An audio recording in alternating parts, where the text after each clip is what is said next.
नमस्कार, आज हम बात करेंगे गट फ्रेंडली या गट हेल्दी रोटी की।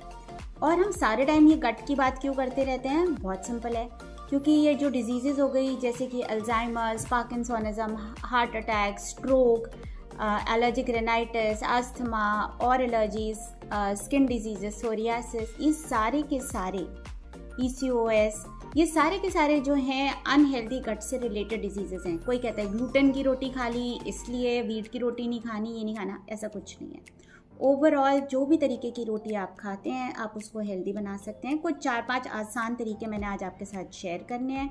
और गट फ्रेंडली मैंने आपको बता दिया। रोटी की हम इसलिए बात करते हैं कि आप कोई भी जो है स्टेट ले लो, चाहे वो नॉर्थ में हो चाहे साउथ में हो, महाराष्ट्र हो गया, चाहे आपका तमिलनाडु हो गया, पंजाब, हरियाणा, राजस्थान, मध्य प्रदेश, आपका उड़ीसा, वेस्ट बंगाल, जितने भी स्टेट हो गए उसके अंदर अलग अलग नाम से जो है जनता रोटी, आपकी जवार की रोटी, थाली पीठ, मिस्सी रोटी, मक्के की रोटी, कोबा, भाकरी, लुच्ची, तलेर, थेपला, रोटला, ये सारी जो अलग अलग तरीके की जो रोटियां हैं ये सब सारी स्टेट्स रोटियां खाती हैं। तो हमने हमारा बेसिक खाना चेंज नहीं करना, बस उसके अंदर हमने ऐसी कौन सी चीज़ें ऐड कर देनी है जो कि हमारे पहले कल्चर में ऐड करी जाती थी, आजकल ही हमने उसको चेंज कर दिया है।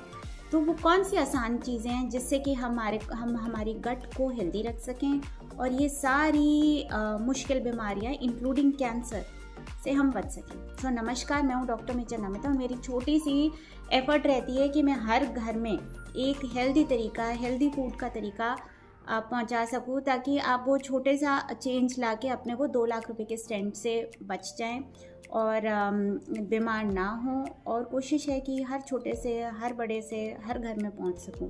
सो इसके लिए आप मेरी हेल्प कर सकते हैं। आप वीडियो लाइक शेयर तो ज़रूर करें और आप सब्सक्राइब कर दें, so that would be very very kind of you. So शुरू करते हैं। सो सबसे पहले हमारे को अंडरस्टैंड करने की ज़रूरत है कि जो हमारा गट की हेल्थ के लिए 2 चीज़ें बहुत इंपॉर्टेंट हैं, वो है आपका गट बैक्टीरिया और गट लाइनिंग। सो गट बैक्टीरिया को हेल्दी रखें, अच्छे वाले बैक्टीरिया उसके अंदर मेंटेन करके रखें। और दूसरा है आपकी गट की लाइनिंग को हेल्दी रखें, उसमें सूजन ना आने दें, इन्फ्लेमेशन ना आने दें। और इन्फ्लेमेशन आ गई है तो उसको रिवर्स कैसे करें, ऐसे कौन से चीज़ें हम हमारी रोटी में डाल लें, क्योंकि that is such a basic thing. रोटी छोड़ना आसान नहीं होता। डॉक्टर कह देगा आपको डायबिटीज़ होगी, BP हो गई, आप रोटी छोड़ दो, आप प्रोटीन खा लो, आप ये खा लो, वो खा लो, रोटी नहीं छोड़ सकते। तो रोटी को हेल्दी कर लेते हैं। सो सबसे पहले है गट बैक्टीरिया। गट बैक्टीरिया को 2 चीज़ें पसंद आती हैं। एक है आपका फर्मेंटेड फूड। फर्मेंटेड फूड की जब हम बात करेंगे तो लोग बात करेंगे इडली की, डोसा की या ढोकला की, पर हम हमारी रोटी का जो आटा गूंदते हैं उसको भी एक दिन पहले अगर हम रात को गूंद लें, अगले दिन सुबह हम उसको खाएं, बाहर ही रखें, तो वो थोड़ा सा उसमें खमीर उठता है या फर्मेंट हो जाता है। That is also probiotic, that is also good food for your gut bacteria. आपके गट बैक्टीरिया को बहुत पसंद आएगा। अगर बच्चों को वो हल्का खट्टा स्वाद अच्छा ना लगे तो आप इसी आटे में से एक बड़ा पेड़ा निकाल लें, बच्चों के लिए थोड़ा सा फ्रेश आटा गूंदें, उसको मिक्स करें और रोटी बना दें। सो ये एक तरीका हो गया फर्मेंटेड हेल्दी रोटी बनाने का।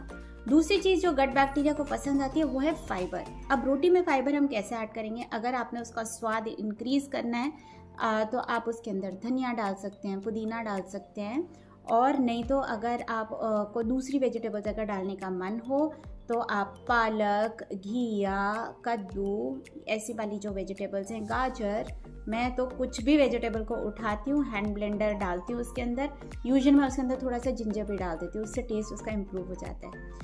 तो ये कोई भी आप वेजिटेबल डाल लें, उसको हैंड ब्लेंडर चलाएं, उससे आपको जो भी मैश्ड आप चीज़ मिले उसके अंदर आप आटा गूंदें, बच्चों को भी खिलाएं और सबको खिलाएं, घर पे सबको पसंद आएगा। दूसरी चीज़ हम बात करेंगे गट लाइनिंग की।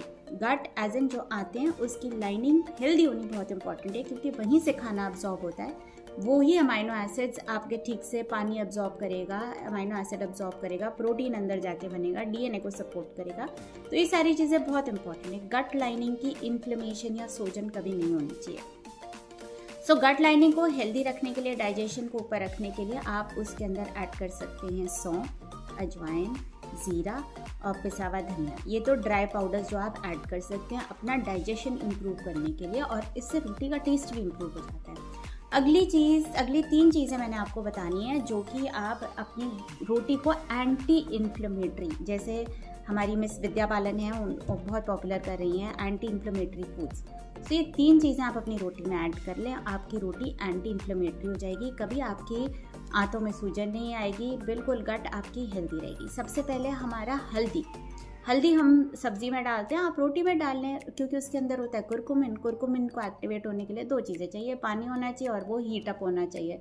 सूखे पाउडर को हम नहीं कर सकते हीट, गीले होकर ही उसको हीट अप होए, जो कि रोटी सेकने के लिए होती है।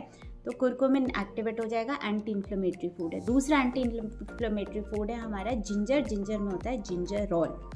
जिंजर को या तो आप नॉर्मल छोटा पिसा हुआ वो डाल लें, या फिर आप उसके अंदर मतलब कद्दूकस किया हुआ, या फिर आप सौंठ पिसा हुआ उसके अंदर डाल लें। Both of them are equally effective. Last है बट नॉट द लीस्ट, जिसके अंदर आपका एंटी इन्फ्लेमेटरी फूड होता है, जो भी हरी चीज़ है। फॉर एग्जाम्पल धनिया, पुदीना, मेथी, पालक, ये सारी चीज़ों में होता है chlorophyll. Chlorophyll has amazing anti inflammatory effects. ये सूजन नहीं होना देता। तो आप कोई भी हरी सब्जी जो आपको पसंद हो वो आप इसके अंदर जो है डालें और उससे रोटी बनाएं। ये 3 चीज़ों से आपकी रोटी हो गई एंटी इन्फ्लेमेटरी, और बाकी सारी चीज़ों से हो गई आपकी गट फ्रेंडली। सो अपने गट को हेल्दी रखें, क्योंकि this gut bacteria is going to take you a long way. And हमारे को हेल्प करें ज़रूर, हर घर में पहुंचने की लाइक और शेयर ज़रूर करें, सब्सक्राइब ज़रूर कीजिएगा। नमस्कार।